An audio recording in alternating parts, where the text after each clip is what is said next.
morning, Dubai. Welcome back to the Lovin Dubai show, where we go through the top trending stories that everyone across the country is talking about. Of course, our top story today, UAE planes are delivering aid to Gaza. We'll also be talking about McDonald's. UAE is donating 1 million dirhams to Gaza relief. There was a proposal on the Fashion Week catwalk. And it's Pinktober, and we're talking all the things breast cancer awareness. And our guest today, Chelsea Gregory, will shed light on the remarkable advancements in 3D aerial restoration for breast cancer survivors, showcasing the cutting-edge techniques of medical micropigmentation utilized in enhancing the recovery journey. So it's a big show for you on this Monday morning, start of the week. As we said before we went live officially, we love to read your comments before, during and after the show. Before we kick into our top story, we're talking all about donation to Gaza in this tragic time. We just have a quick prize to give away. It's 3 beautiful desert soaps. Can I tell you, if you want to open one up there. Okay. They're for exfoliating, and if you just tag someone, you can get it for them. So if you just tag someone who deserves a little pick-me-up at the beginning of the week, it's hard to get out of bed, not easy.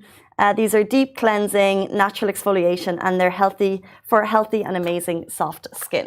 It's amazing. Like, it looks so good. It's a mud soap, you guys. And yeah, it's got Dead Sea mud soap properties, deep cleansing, natural exfoliation, everything Casey just said, and an exciting prize to be winning and gifting someone really special. So do keep your comments coming in for just tag someone who you think, exactly as Simran said, someone special who deserves to win. I'm seeing some of the comments through, someone saying the comments are very bad. We're going to jump into our top story. We're talking about UAE planes delivering aid to Gaza. Several planes carrying aid for Palestine have landed at El Arish International Airport, including a World Health Organization plane bound for Gaza, a third Turkish aid plane with a total of 60 tons of medical supplies, heating, equipment and food, and a plane from the UAE carrying medical aid and relief. Jordan also sent an aircraft with assistance and medical supplies through Al Arish International Airport to support and treat those affected in Gaza amidst recent news. President His Highness Sheikh Mohammed bin Zayed Al Nahyan has continued his intensive communications with the leaders of Arab and foreign countries to stop the violence and escalation in the Gaza Strip and to mobilize international efforts. His main focus of the conversation was to ensure respect for the international humanitarian law and provide protection for civilians to avoid them suffering due to the worsening situation on the ground, which I know we've all been deeply touched by and affected throughout the weekend. His Highness held communications with His Majesty King Abdullah bin Al Hussein of Jordan, Abdel Fattah El Sisi, President of the Arab Republic of Egypt, Ursula von der Leyen, President of the EU Commission, and Benjamin Netanyahu, who is President of Israel. So during the calls, His Highness stressed on the urgency of preserving lives of civilians and not dragging them into the cycle of escalating violence, while exercising the legal responsibility that ensures their protection, safety, especially for children and women and the elderly during conflicts, in addition to release the hostages. So we'll move on to the topic of aid. People are keenly trying to get money through the safe corridors, and the Al Rafah corridor is opening today, as far as we're aware. One such which is McDonald's. So McDonald's UAE is donating 1 million dirhams to Gaza relief. Now, McDonald's UAE made an announcement over the weekend after people began boycotting the fast food chain all over the Middle East. So McDonald's UAE announced that it is fully owned by and operated by Emirates fast food company LLC and will be donating 1 million dirhams to support Gaza and the relief efforts. The donation will be made through the Emirates Red Crescent's Tarahum for Gaza campaign. And residents in the UAE and other Arab countries decided to boycott the fast food chain in Israel after it shared that it would be donating meals to Israeli military and medical personnel. So McDonald's and other fast food chains were boycotted by people in the Arab countries. Stock market value plummeted, and McDonald's Israeli social media accounts appeared to be suspended on Instagram and X. McDonald's in other Arab countries, including Saudi Arabia, Kuwait, Qatar, Oman, and Egypt, have all released similar statements clarifying the owners of the franchises, all of which are local. Nonetheless, people believe that the mother company gets a cut from these franchises, thus supporting Israel. Others are expressing their disappointment in McDonald's decision to send free meals to Israelis and not to Gazians. And right now, from what we know and what their statements are, is that they will be donating 1 million dirhams. So it is, it's a step that a lot of people are lauding now.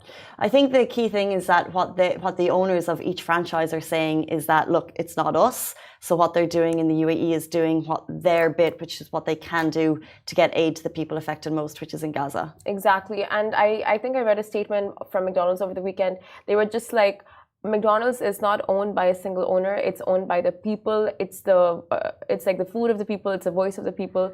So, like where some decisions are made in certain locations, like you said, it's not. It's a franchise, so it's one person can specifically own it rather than a global conglomerate which makes all the decisions. Yeah. So that Israeli decision was then the reason that many Arab countries started to boycott. So then each other Arab country which is supporting the people of Gaza have made the decision to make a sizable donation to the people of Gaza to get aid there as fast as possible. Exactly. It's 8:41 on Monday morning, and if you are at Dubai World Trade Center or by Dubai Harbour this year, you'll be aware that GITEX is going on. We're kicking off, which means traffic, but also technical innovation, because in Dubai you can now pay using your face. Shout out RTA. Technology is innovating at a fast rate, and Dubai's RTA is unveiling an array of projects and initiatives applying artificial intelligence and metaverse technologies at GITEX 2023. What does that actually mean? What's actually going to change? Well, GITEX is going to show you, and the RTA is showcasing a smart gate for people paying for public transport fares through facial recognition. So you want to go pay for the metro? Use your face. Oh my God, that is some next level technology. And the facial recognition smart gate allows paying fares for public transport, which is the Dubai Metro, Dubai Tram, buses, taxis, marine transport via facial recognition technology without using tickets, NOL cards or credit cards. So I imagine it, when you go through the airport, you still put your passport down. Yeah. And then it does the face recognition, yeah. But that's for like the identification purposes. But this would be the same because you would top up your NOL card. What do I say? NOL card. Yeah. You would top up your NOL card and you'll still... It's been a while since you've used the metro. Yeah. No I don't live by one. But I used to obviously use it quite regularly, and you will just top up your NOL card, but you won't have to carry it because it will use the facial recognition. So like how speedy services at Dubai Airport have advanced and therefore we're through DXB super quickly, this system operates by registering and identifying the user. It recognizes your face using cameras and analyzes it in 3D. The images are then transformed into biodata matched with the image, and then the amount is deducted from your account. His Excellency Matar Al Tayyar, Director General, Chairman of the Board of Executive Directors, RTA, said RTA is committed to harnessing emerging technologies and AI to boost productivity, elevate operational efficiency, and enhance customer services. This drive is aligned with the directives of His Highness Sheikh Mohammed bin Rashid Al Maktoum, Vice President, Prime Minister of the UAE, and ruler of Dubai, to foster well-being in Dubai by offering diverse options for residents with a view to transforming Dubai into the best city for living in the world. Such efforts echo the directives of His Highness Sheikh Hamdan bin Mohammed bin Rashid Al Maktoum, Crown Prince of Dubai and Chairman of the Executive Council, to enhance Dubai's global competitiveness and set it as benchmark in developing governmental business, ensuring high efficiency and a fully digital life. But this is just one of the announcements. The RTA has made a couple, and I know Dubai Police are going to, they have their GITEX stand. They released a very cool video showcasing that a reveal is coming soon. And this will all be at GITEX. It's kicked off, so expect traffic delays down in DWTC. People from all over the world come to experience this incredible technical innovation convention, and we'll aim to bring you the latest tech announcements as they drop, because this is Dubai. This is where the innovations drop. The whole world watches GITEX to see what happens, and we'll bring you the announcements as they come through. Exactly. And we saw this facial recognition technology like in a video that we posted recently of someone paying off the bills at a supermarket, and like slowly it's rolling out. And when you come to Dubai from countries, like honestly, when I went back to India, it was just like the stark difference in technology. It's so obvious and clear. So when you come here and you like have all these really modern, enhanced technologies that are being rolled out, and especially with the self-driving cars that were like seen on the roads last week, Dubai is really living in the future. True. I'm trying to imagine paying for a Dublin bus with my face, and it's just we're a long way away. Very long way. But of course, this is an announcement at GITEX. When it will actually be rolled out to public is a whole other story. But do know that they are always keenly looking at innovation and innovative techniques to make our life more efficient and easier, which is why we love the city so much. Next up, we're talking about a proposal. Ooh, okay, so there was a proposal on the Fashion Week catwalk. I'm sure you guys have seen the video on our socials, and it was so cute. So Stop the Lights designer Zina Zaki's show saw the most romantic ending. The bride was already in full wedding dress and was the last to hit the runway when her future hubby turned up and dropped to one knee. Yes, have you seen the video? It was super cute. So she was actually wearing, as you said, the dress, and she closed the show, and then hubby turns up, future hubby gets down on one knee, and they hug it out. I think she kind of was surprised, and then it was a hug. Like, I thought, you know. Yeah. It was cute. It was cute. And the fact that she was in a wedding dress when he proposed, like, I'm sure that really caught her off guard. Do you think she was maybe sending him pics saying, you know, this is what you could have. But it's all going down at Fashion Cat Week, which Dubai Fashion Week, which has ended. Not just that, it looks like the OG supermodel Naomi Campbell is in town, and last night she shocked the entire crowd when she closed the Rizman Rizwaney fashion show at Fashion Week.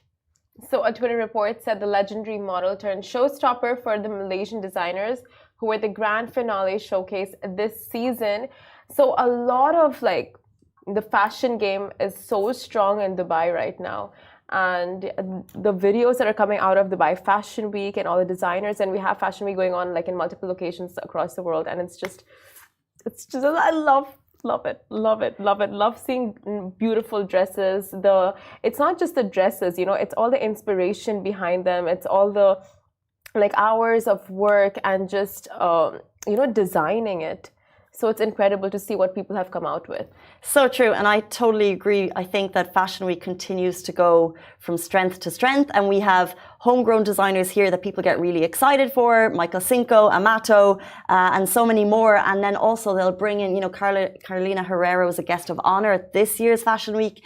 And it's I feel like how the restaurant foodie scene has evolved over the years. That, when we started, over the years, it was always about the big restaurants coming. It was always about the Michelin star awarded chef bringing a restaurant here. But slowly over time, we've graduated and we're starting homegrown concepts. And then, we saw Saddle, this is an Emirati restaurant, has opened up in London. London project is opening up. It started here and it's opening up around the world.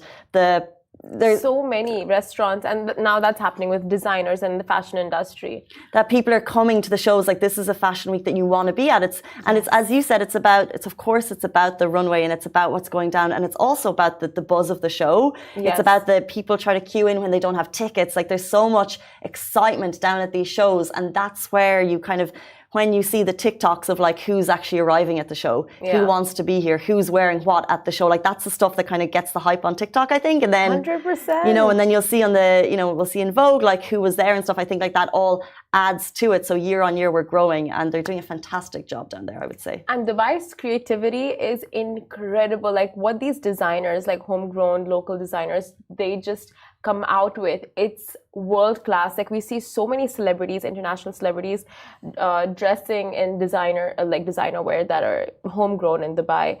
And like you said, the buzz is next level, because when I went for the Michael Cinco show last year, people were queuing up outside.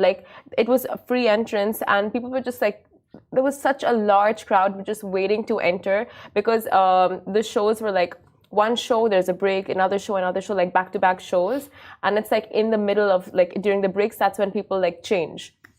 And yeah, it was the anticipation was massive. It's a really cool year. Unfortunately, it's ended, but you can catch all the updates, some of them on our Instagram. Guys, it's 8:50 on a Monday morning. We're kicking off the week. Of course, we're in the middle of Pinktober, which is Breast Cancer Awareness Month. And today our guest is restoring physical health for breast cancer survivors. Her name is Chelsea Gregory, and she's going to be with us after this very short break. Please stay tuned.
the Lovin Dubai show. Our guest today is a Dubai-based cosmetic expert. She will shed light on the remarkable advancements in 3D areola restoration for breast cancer survivors, showcasing the cutting-edge techniques of medical micropigmentation utilized in enhancing their recovery journey. Welcome to the show, Chelsea Gregory. Thank you so much for joining us. Thank you so much for having me today. We're excited to have you. Good morning. How are you feeling this morning? I'm great. Thank you so much for having me. Yeah. Do you usually wake up this early? Usually I'm waking up about now, so. Okay, perfect. So you're a morning person. Yeah, I am. Yeah. We really appreciate you being here. Of course, October is Breast Cancer Awareness Month, and there's so many facets of breast cancer, from checking to the recovery journey that maybe people aren't aware of. And I think that's keenly where we can get your insights, the recovery journey. So if you can give people an insight in areola restoration and who is a candidate for it. Sure. So medical micropigmentation is an advanced technique, and it basically restores the aesthetic to the areola where it's been affected by either surgery, through maybe a mastectomy, a breast lift, breast augmentation, and the pigmentation of the areola has been affected.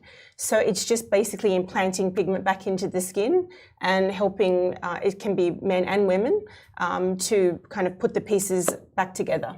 And who comes to you? So a candidate is really anyone that's been affected, their areola or nipple has been affected through either surgery, or it could even be a skin condition. Mm-hmm. But a lot of the cases are breast cancer. So that's usually either mastectomy, lumpectomy. It can be unilateral, bilateral. Sometimes I have cases where I have to match one areola to the other. So how does it work exactly? How do you get the 3D result? And, like, how do you make sure it's like hyper realistic?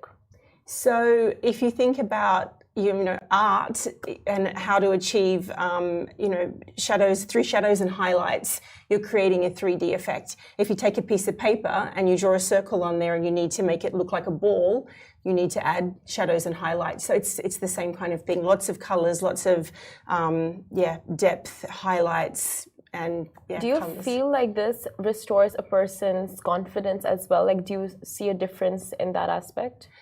Definitely, of course. I mean, especially, patients that have been through something as traumatic as breast cancer or a mastectomy, it's a very disturbing feeling to look in the mirror and not recognize the body that you've known your whole life. Mm-hmm. Right. So this treatment is kind of like the final piece of restoring and putting the pieces of the puzzle back together for women. This is what I was going to ask. At what stage do people get in touch with you? At what stage of their journey would they reach out for this type of help? So women come to me at two stages. So either the very beginning of their journey or at the very end. So at the beginning, they come to me because I sometimes do their eyebrows. One thing that people don't consider is that, when you lose your hair through chemotherapy, you can cover it with a scarf or a wig. But when you lose your eyebrows, it can be, it affects your face. If you've seen any of those memes where sometimes they remove celebrities' eyebrows, you look quite, it's quite different. So with the weather here and being so hot and humid, drawing them on every day is, with rubbing, they come off and getting them even. So a lot of patients come to me at the very beginning, before they start chemotherapy, they've just been diagnosed, or they come to me at the very, very end after all their treatments. And my work with breasts and areola restoration is the very last thing. So very beginning and the very end. So we're talking physical restoration, which we'll get back to, and I'm really interested in how 3D technology has advanced in the work that you do, but also about like the mental well-being of the person. Is it challenging for you dealing with each patient during their recovery process? Yes, it is challenging, but I'm always inspired by women that I meet, their strength.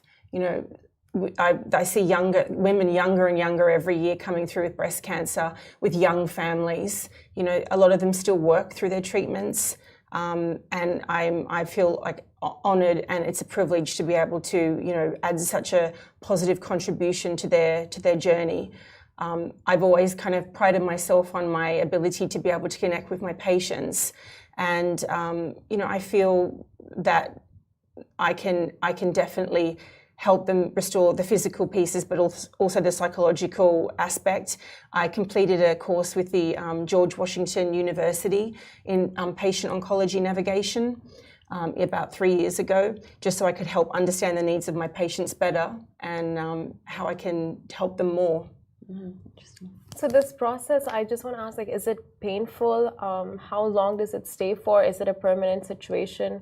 Or is it something like, you know, you need to keep going and getting touch-ups for? Good question. The results last, I'm going to say, sort of 5 to 8 years, but they don't fade out completely. You may just need a little bit of touch-up work. It's not painful. Usually when someone's had, especially a mastectomy, something as extreme as that, a lot of the nerve endings are kind of severed, so it's not painful. However, in cases where I may have someone that's had a breast lift or a breast augmentation, there may still be some feeling there, and so I have a very strong medical grade anesthetic, so it's not painful. And how has technology involved? You know, when you started down this line of treatment, were we talking 3D then? And when you say 3D, what exactly do you mean? I know you mentioned earlier, but... Yeah, so you can imagine, you know, when your areola and nipple is removed, it's just skin there. So the process is, you know, as I said, creating shadows and highlights to make it look 3D. So sometimes it's so hyper-realistic that when I show people pictures, you know, they ask me, so are you stitching a new nipple? You know, it looks so hyper-realistic, fortunately. So the advancements, I think, of you know, every year it gets better and better for sure. The tools, the products, the quality of pigments. So there's great advancements in the past 10 years. So. And it doesn't like interfere with any treatment, because you said women come to you before their treatment. So do they come for consultation before, right? Like so as soon as they get diagnosed, they come to you and have that consultation, like after the treatments, after everything is done, we're going to go through with this process? Sometimes they come to me before, but generally speaking, they come to me at the very end. They're aware, their surgeon will make them aware that this is part of the process, but they come to me at the end. And so I will do a really thorough consultation. I will explain everything. So I have an app that I use, and I can draw on my iPad just to give them an understanding of exactly how it will look. And I often encourage them to bring pictures of how their breasts used to look, and I can try and create that as close as I possibly can, so that they can recognize themselves how they used to be. Are there any circumstances in which you'd recommend for a patient not to go ahead with this treatment? No. No. I mean, unless they're really not ready psychologically. But usually, I haven't really had any cases like that. Usually people are really keen to kind of restore their body and, move on with their life and start a new chapter. Like I said, it's at the very end. So generally they're ready to put this part of their life behind them. Even if they've had prior surgeries done to their breasts beforehand, like it's still okay to get this? Yeah, it's fine as long as everything is fully healed. So even after the last surgery, usually patients will go through a lumpectomy, and then they have their surgery and either chemotherapy, radiation. So they're going through a lot. So at the very, very, very end of that, by then, usually everything is fully healed. Around 6 to 9 months is the waiting time generally. And how common is it for patients, maybe after everything's been through, how common is it for patients to be aware of micropigmentation and to go through with it? How do they hear about your work? Is it regular for patients? It's really challenging to spread the word about this work because we can't show images of my work. So it is definitely challenging. I rely heavily on, number one, word of mouth, number two, surgeons. I'm based at American Hospital. However, I was a keynote speaker at the Emirates Plastic Surgeon Society in 2020. And I was able to get, a lot of surgeons in the room at one time, a lot of oncoplasts and plastic surgeons. And, I rely on them to let patients know. Platforms like this are always wonderful because, women are so connected to their breasts, their physical body. and their sexuality. So many things are connected with their breast. So restoring this for them is so important. And in case it's missed by one of the surgeons, platforms like this really help me to be able to spread the word about the work. You've been in this field for a very long time, like 20 years. So can you tell me, like, what were some of the most difficult aspects that come with this job? Like even dealing with a patient or like personally, like, do you have any? I guess, it's something that you're always perfecting your craft. It's, you have to be artistic, you have to have a great attention to detail, and you have to have technical ability. So it's something that it's not easy. It's like anything that, you want to be good at, you have to work hard at it. So that's definitely something that I'm always working on being better. And of course, the other challenge is, of course, just letting people know this treatment exists in a region like Dubai, like UAE. Speaking on the attention to detail and the intricacy of your work, when you started on the medical route, did you know that you were would go down a route of needing to be an artist as well as a surgeon? Yes, I did. And I think that you can, there's certain things that you can learn, but there's sometimes an innate ability that needs to be there, or a deep-seated passion. And definitely I was always, an artistic kind of person. And then, the basis of my training was, of course, semi-permanent makeup. I mean, everyone knows microblading, micropigmentation. And then after I think I'd completed about 5,000 treatments, I then decided to challenge myself and do medical micropigmentation. And then I kind of carved out a niche. It's kind of like a niche within a niche, areola restoration. And, so I just, when you do repetition, you get better and better and better and better and better. So. Well, speaking of using this platform for a better cause, how can people find you? And I think to see the images would help people truly understand what you do. We don't have the photos here, but how can people see the photos to kind of get a proper insight in the work that you do? I have posted something on my Instagram today, and I would encourage anyone that has anything that they don't like about the areola, their nipple, to reach out, and I can share my extensive portfolio one-to-one. I don't send anything over WhatsApp or share anyone's images. It's all, in person. And you can reach me either through Instagram or my website. I'm based at American Hospital, but you can reach out to me directly. Brilliant. Thank you so much for your time this morning. Thank you so much for having me. I appreciate it. That was Chelsea Gregory. We really appreciate your time this morning on this Monday morning. It's 9:05, and that is the end of the show, guys. Thank you so much for tuning in. We're back with you tomorrow morning, same time, same place. Goodbye from me. Goodbye from me. Bye.